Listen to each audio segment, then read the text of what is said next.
All right, guys, he joins us every single Monday, and I look forward to the conversation every single week as we talk all things SEC football, and he is one of the best in the business at doing so. Chris Doering of SEC Network. He joins the show once again. Chris, how are you, my friend? Appreciate you doing that. I'm good. No, it's good to be on with you, man. It's hard to believe we're running out of weeks here, man. Not many Mondays left of doing this, bro. Not many Mondays left before you know it, Chris. We'll be back in Atlanta for the SEC Championship. Let's start, though, looking back at Week 10. South Carolina escapes near disaster in that game against Jacksonville State, getting the W. Chris, you look at the game, though, for a team that was just looking for a win, lost 4 in a row. I mean, Mississippi State, the last time they won, felt like forever ago. To get back in the win column, you know what you have to do to get to a bowl game, go undefeated down the stretch. It was ugly a lot of times, and there's a lot of things to clean up. But, Chris, you know as well as I do, when you're cold and you can get a victory, at the end of the day, a win is a win is a win, and that's what South Carolina had to have in that football game. Yeah, I think Jacksonville State's a better team than probably people would recognize just by the name, obviously transitioning into playing at the Division I level. But, Rich Rodriguez, he hadn't forgotten how to coach, and obviously that was true on Saturday. It was funny because I think the reason that they almost lost the game was because of the defense, but in the end, the reason they won the game was because of the defense as well. 4 takeaways, including the pick 6 that ended up kind of sealing it for South Carolina. But definitely some things to clean up, and certainly the explosive plays that they gave up on that side of the ball were unacceptable. But getting a win, getting some positive vibes, getting a little momentum, as you said, heading into the next 3 ball games that they've got to win. I give Shane Beamer a lot of credit. He does a great job of getting guys back on track and getting the most positive attitude in some of the toughest situations. So I'm anxious to see if they can continue to put something together. And who knows what happens? We never would have expected South Carolina to end the way they did last year with those Tennessee and Clemson wins in back-to-back weeks. So who knows what's next for the Gamecocks? Spencer Rattler balls out yet again. Chris Doering, Xavier Legette. I need you to tell me what in the water is going on there that causes Spencer Rattler to have the fast starts every single week. It seems like this guy comes out of the box, 11 for 11, 18 for 18. Now, what was he, 9 of 10, I think, at one point in time in that game. Like, it's amazing how prepared he looks and how much he is able to get in a rhythm from the get-go. I mean, inevitably, you think about a quarterback having an off day, or you think about a pitcher not having his stuff, but Spencer Rattler, just for whatever reason, man, he seems like he's incredibly focused and comes out and just executes from snap number 1, man. And Chris, the splits home and road are just insane because and I know the competition, you take into account who they play, but I mean, he's been electric at Williams-Brice Stadium. And again, the good news is the rest of their games are at Williams-Brice Stadium against some pretty manageable defenses. I wanted to get to, though, Chris, I think over the summer I asked you about Juice Wells and his game and making a comp for him when you looked at him, what you saw. Xavier Legette's been the one that's taken over. He was huge in that game yet again. When you watch his game, is there any player comp or anybody that you see or you think of that he reminds you of when you watch his game right now? I'm not good at that game. Maybe there's somebody you have in mind that I can that'll jog a memory for me. But I just look at this guy as somebody that I thought was, kind of 1 foot in, 1 foot out in past years, and this year to see the start that he began the year with and the consistency, especially with not having a real number 2 receiver to complement him, has just been really impressive. He can take the short passes, the distance. He can catch the ones over the top. I think he's a tremendous weapon, and certainly when he's healthy, he's as dangerous as there is in the SEC. Chris, let's go to Gainesville. No. Do you have somebody? I want to hear who do you think it is? I'm going to sound crazy for this one. I'm more so going, I think, body type, but I go to DK Metcalf. That's just like, I know he's not the body of work in college, but like this year specifically, and watching him bully some teams and just seeing the physique, I'm like, it's like DK Metcalf light. That's what that's where I go. So that's a good he's comp. different. Yeah. He's honestly different than any other South Carolina wide receiver I've seen from that standpoint. Like, there's been Yeah. a lot of good ones, a lot of great ones at that position. But with that build, I don't know that I've seen many at South Carolina. Or Matt Metcalf is the first place I go. That's where my mind goes when I look at him. Yeah, I like the big physical wide receivers. It's funny, when I was a kid, that was the time of the run and shoot offenses. And I remember seeing an article in the newspaper about the ideal run and shoot receiver, being a 5'10" guy that was quick. And like, I was 6'4", I was thinking like, golly, this is not good for me. And it's evolved really into being about having big guys on the outside. And so I played with Ed McCaffrey, who was one of the biggest, most physical guys you could possibly play with. And learn from him. And I think I always respect guys that play the position, that take the fight to the defense instead of letting the defense kind of dictate the level of physicality that the game is played in. Now, Chris, they honored the 2000, I believe, 9-13 South Carolina team. So Coach Spurrier back in Columbia, and he was recalling each year, 09, 10, 11, 12, 13. He got to the Outback Bowl that they played against Michigan, and he threw out the comment, "We didn't let him get our signals that day." Does it surprise you at all that he's got those zingers still in him right now? Does not surprise me at all, man. He's been doing it forever, whether it was the Free Shoes University or whether it was the Can't Spell Citrus Without UT. Always like taking shots at the opponents, and that's a well-timed one, obviously, right there. And it's always so effortless with the HBC. It's organic. That's a beautiful thing about it. Chris, I don't mean to put you in a bad mood, I should say. To Gainesville we go.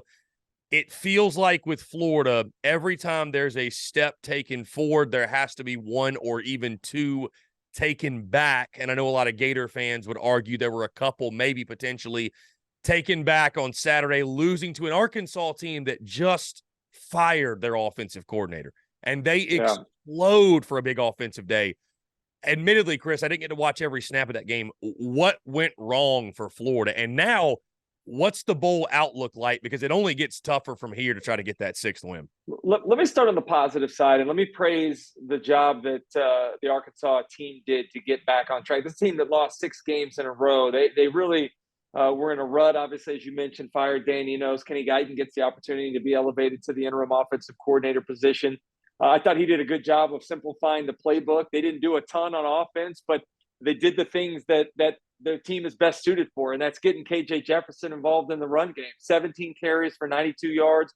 Some of those called, some of those scrambles where he makes plays happen.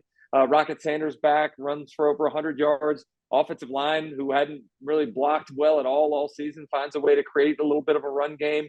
Over 200 yards on the ground in this one. So I give them credit for coming out and playing hard. I knew it was going to be a tough game. It was a tough spot for Florida coming after the Georgia game.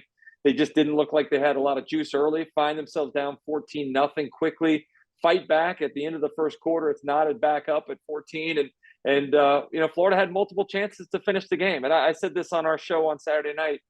Good teams find ways to win. Bad teams find ways to lose. And Florida found ways to lose. And the thing that bothers me, Chris, is the disorganization or the lack of real procedural command in tough situations. You get the opportunity to clock this. You get in field goal range at the end of regulation.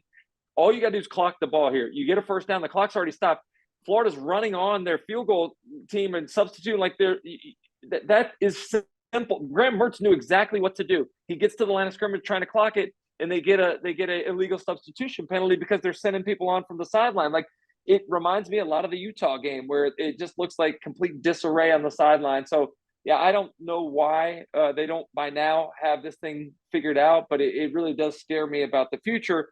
This coaching staff's done a great job in terms of recruiting and creating some talent upgrades, but in terms of in-game coaching, I've got to see some improvement because it is very frustrating to watch the same things happen. We're in week 10 and the same things are happening that happened in week 1. Chris, I was told by a couple of Florida guys when the Gamecocks and Gators played that Florida does not have a special teams coach, and which to me seems ironic because special teams has cost Florida time and time and time again. I mean, the question I was going to ask you is, how does Billy Napier get that fixed? But I mean, maybe hiring a special teams coach would be a good start. I mean, it's got to get fixed though. It's just an eyesore at this point. I don't, you know what, you bring that up, and I guess I'll take that as being the truth. I don't know. I mean, I know that they went out and opened the checkbook and hired all sorts of on-field and off-field and analysts and everything else positions that Coach Napier said he needed when he got to Florida. For whatever reason, though, the collective isn't really getting it done right now. So yeah, you're right. The special teams have been atrocious. You know, Trace Mack's going on the field to try to kick a game-winning field goal, and it's just chaos on the sideline. Like, if you can at least spike the ball, let the kicker run out there, focus on kicking instead of having him all overly hyped. You know, I mean, I think he's got a better chance to make it potentially. It's a kick he's got to make. I'm not making excuses. They mess up an extra point early in the game, which obviously comes back to haunt them as well. The defense doesn't make plays when they have opportunities. They were atrocious as well. 3rd and 9, you got KJ dead to rights on a blitz that you can't bring it down. It really reminds me a lot of South Carolina's failures at the end of the Florida game. So, you know, what comes around goes around, I guess. But, you know, you watch Georgia, you watch Alabama, they find ways to win. I felt like Florida found a way to lose this game, and it was one they should have certainly been able to have. Chris, speaking of Georgia, let's go to Athens. We need to highlight the Dogs and what they did. Beat a really good Missouri team. Like, people need to recognize that's a really good Mizzou team. 30-21, the final. What did you see from the back-to-back national champions? Again, just doing the little things right, getting it done on the home. It really wasn't flashy by any means, and this was you know, a game where the Georgia Bulldogs took some shots from Missouri. I was impressed again. They have no fear of the Bulldogs, the back-to-back national champions. Missouri takes it right to them, hits Luther Burden on the long touchdown in the first quarter to get up. It's tied at halftime. But Georgia, they are one of the best halftime adjustment coaching staffs in college football. The way they came out after the South Carolina first half and took control of that game was kind of similar to what they did in this one as well. You know, nothing really flashy about Carson Beck's numbers or the rushing yards or the defense. It's just a great to complete team win where you go out, the defense sets you up for 2 takeaways.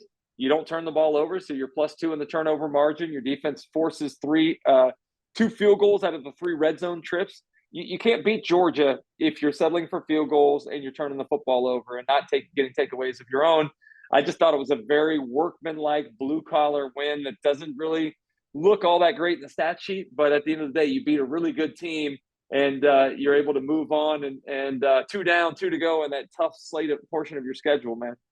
Without Brock Bowers, by the way. Without Brock Bowers. And Ladd McConkey stepping up. And I was going to say, Chris, I know for you, obviously, a wide receiver at heart, you had a lot of fun, I'd have to imagine, watching the highlights of that game with guys like McConkey, Ra Thomas, Dominic Lovett. Then you got on the other side, Theo Weiss Jr., Luther Burden. I mean, the star power was out at the wide receiver position for both of those teams.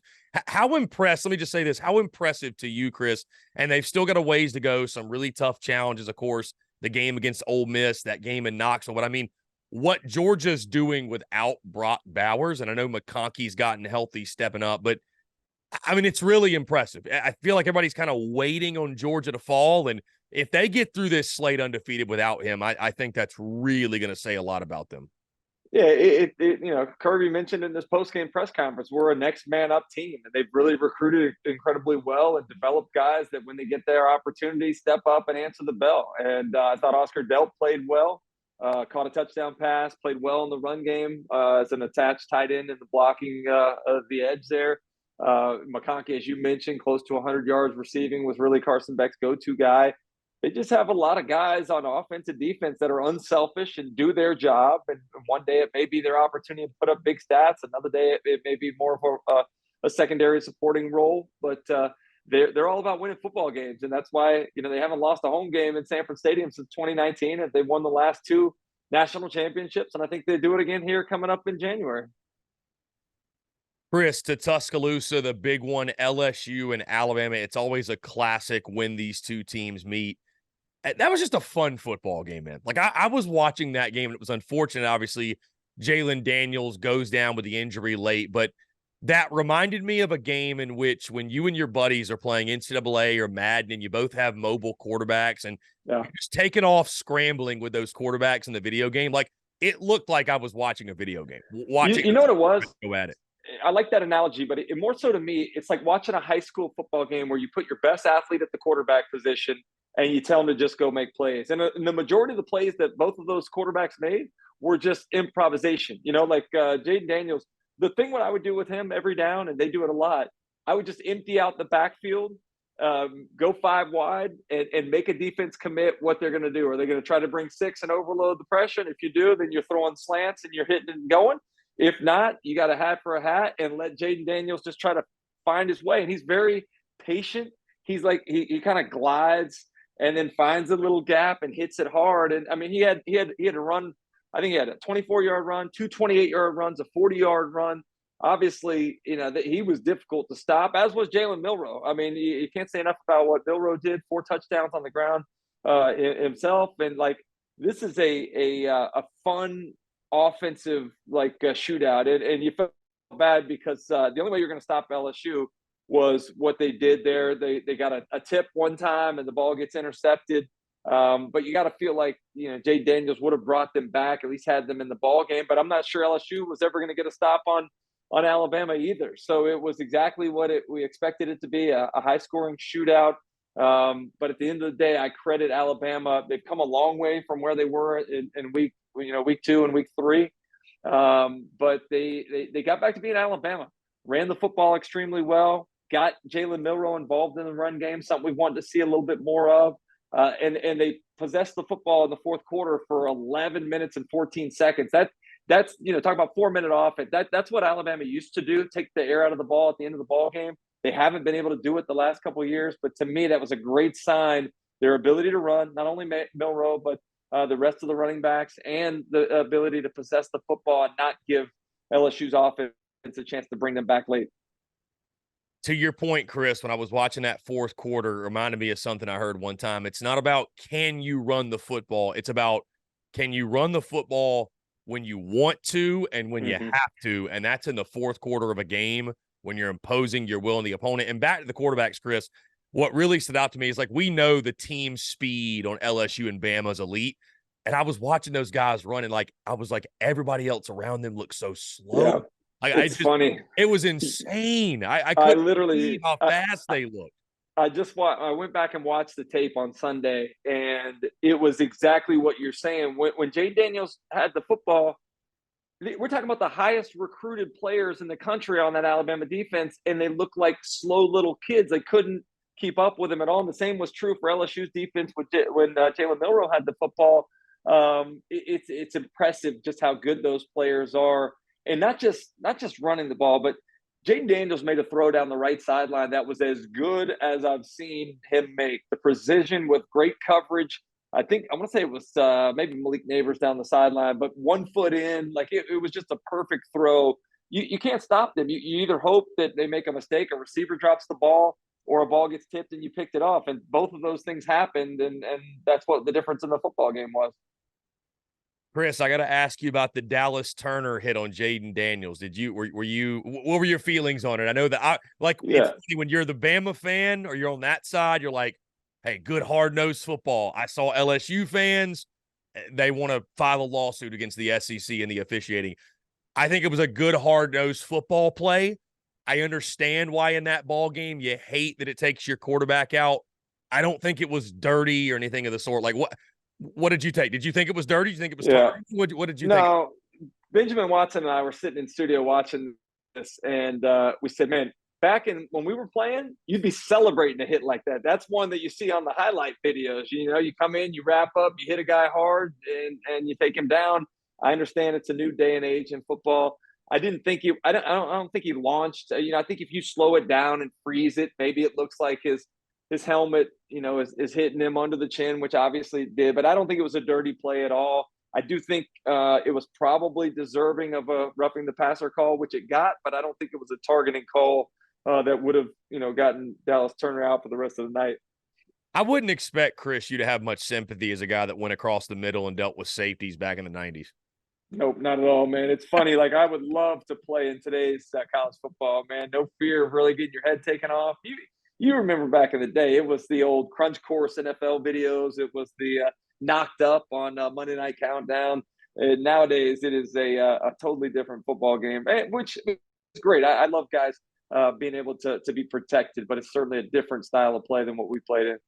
Yeah, Chris, to your point, I remember growing up going on YouTube and watching the big hit videos like Brian Urlacher, Ray Lewis. Yeah.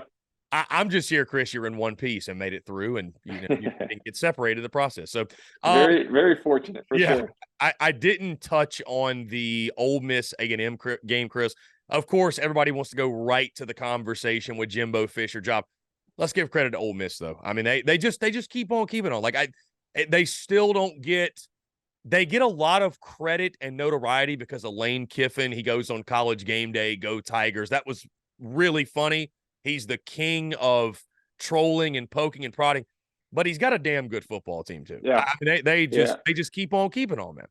I thought Texas A&M would win this football game because the matchup was not favorable for Ole Miss, particularly the front seven for A&M going up against an offensive line that they've been running the ball better behind them. But the last time they struggled running was against an Alabama front seven that was very similarly built to what Texas A&M looked like they had. And they did a great job up front. You can point to the 334 passing yards, I think, that Jackson Dart had. You can point to the 200 plus that Trey Harris had through the air.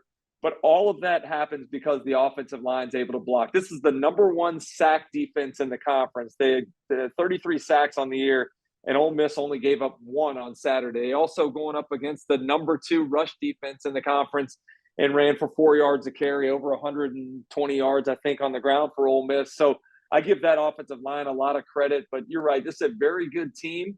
I think their confidence is continuing to build, and I'm looking forward to seeing what they can do in Oxford. You know, I mean, excuse me, in Athens against Georgia.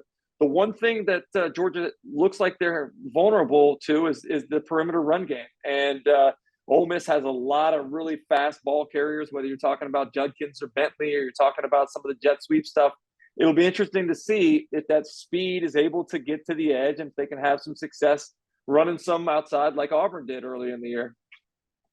And Chris, that's a great segue in the Week 11 slate. And sticking with that game, and I want to pose a question to you because I think Ole Miss, I don't know if it's a bold take. I think they're a little bit better of a team than Tennessee right now.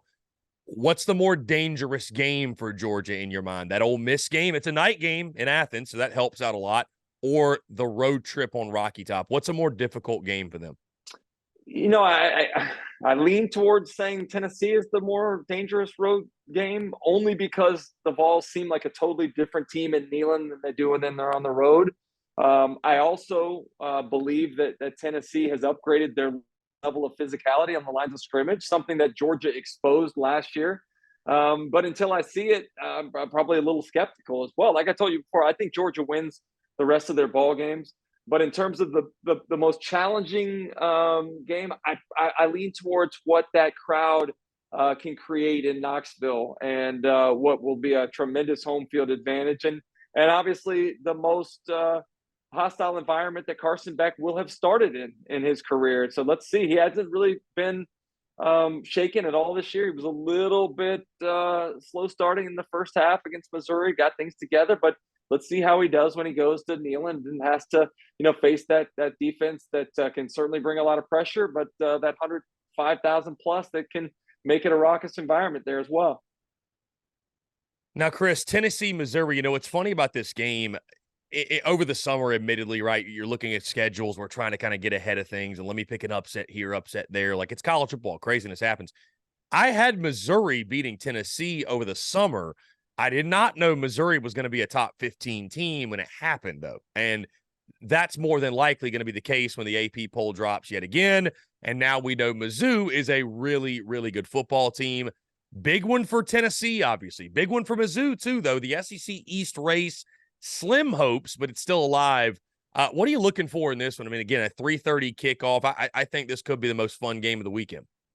Yeah, it's going to be exciting, and it's in Como, right? It is in Como, yes. Yeah, Brady Cook and Joe Milton going at it. Yeah, I think it'll be fun. Credit the Missouri fans; they've created a nice little home field environment there at Faurot Field. So, I know maybe one of the difficult things to do is bouncing back from a disappointing loss. It's also a very physical game when you go up against Georgia, kind of a similar spot to what Florida just was in their ball game against Arkansas after losing to Georgia last week. But it'll be interesting to see if they can rebound.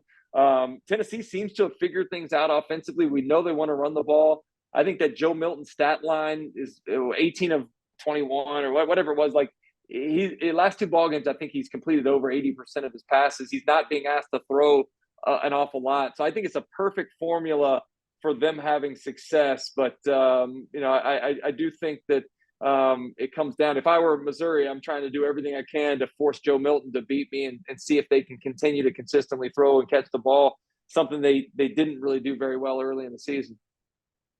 Now, Chris, this has got to be one of your favorite weeks of the year, Florida and LSU, which I'm sure means you and your co-host, Jacob Hester. All I want to know is what's the bet? What you guys got on the line this week for the game? Well, my bigger bet is with Peter Burns. I mean, PB is. That's right. You guys had the College World Series bet. You had to rock. Yeah, I mean, in addition to 4 straight football bets that I've lost, so I think we're trying to figure that out this week. But it is. Gators are killing you, man. They're just killing you. Yeah, and that's something that Coach Napier said to me at media days. First thing he said, we got to keep you out of the costumes this year. So, hopefully Florida can get back on track. Anxious to see what Jaden Daniels' status is after that concussion protocol at the end of the Alabama game. But yeah, the bet will be on again. I don't.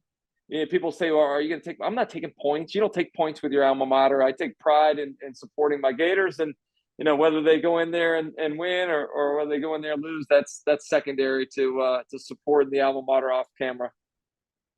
Going to be fun. 7:30 kick Eastern time in Death Valley. That's what Florida gets rewarded with, that game on SEC Network. South Carolina Vandy, Chris, anytime you've beaten an opponent, I think it's South Carolina's going to go for their 15th in a row. Again, you were a player. What type of mental advantage does that give you? Does that matter a ton for the game that's being played like that year, right? Because, I mean, these players, they weren't around years ago when the streak started. But like you guys knew, right, when you were playing Kentucky or like a team you beat every year, like I'm sure it had to give you a mental edge. And I feel like that's the way with the Gamecocks, because no matter how good, bad, terrible, whatever South Carolina has been or Vandy, the Gamecocks just find a way to beat Vandy. And like, we're talking some really bad South Carolina teams and some really good James Franklin Vandy teams that somehow, some way, Carolina has not lost to the Commodores. And I'm probably not the best to be able to ask about this because we showed up thinking we were going to beat everybody, so it really wasn't anything special. But we were in the beginning portions of that 31, 32-year streak over Kentucky. We beat Vandy a ton of years in a row. I think it's more the weight of it on the team that's on the losing side of that streak, and having to hear about it. The media, like you said, the kids don't know anything about it till the media brings it up and asks questions about it. So, it doesn't have anything. What's happened in previous years doesn't matter as much, other than the fact that I do think there's some pressure on the team that's on the losing end of that to try to have to break a streak that they didn't have anything largely to do with in previous years. Chris Doering of SEC Network. Chris, one last thing. I'll throw you a curveball to end this, because a lot of the chatter, I just feel like it's a daily thing with this Michigan stuff and the scandal. And should Michigan be allowed to go to the college ball playoff with all this stuff going on? Do you think that should matter this year? It's a really hard situation because I do think it deserves to have the due diligence done. The NCAA doesn't do anything swiftly, but, could you imagine suspending Michigan and not allowing them to be a part of the college football playoffs, and you find out later on that they really didn't have anything to do with it and it wasn't as big as it was made out to be? That would be a shame to those kids on that Michigan team, a shame to the program in general. This is probably their best chance to win a national championship in a long time. But on the flip side, what if they do find out that they were, guilty of all these things? Sure, you can say, yeah, we took the championship away, or we took their, Big Ten title away, or we vacated their wins on the field. That's great. But what about the team that was at that 5th spot that would have deserved to get in to compete in a college football playoff that's not going to have that opportunity? So that's what I feel for the kids on both sides. The Michigan players, I have to believe they didn't know anything about this. And so it's just a bad situation all around. I don't know what the solution is, but it certainly doesn't seem to me like it's going to get wrapped up in the next 3 or 4 weeks before the end of the regular season. Chris Doering, again, joins us every single Monday. And Chris, I'm pulling for you this week. You in particular, by the way, as someone that had to don the Florida Gators cap, losing the bet. I don't want to see you in LSU. I'd like to see you win one of these. So I'm pulling for you. I appreciate it, man. 0 for my last 5 against PB. So we'll see if we can't break this streak, man. You do. Hey, right, that's what you say, right? At the casino, it's been 7 blacks in a row. It's got to be red soon, right? So we'll see. At some point. Chris, appreciate you doing this, man. We'll do it again next week. Sounds good, man. Thanks, Chris.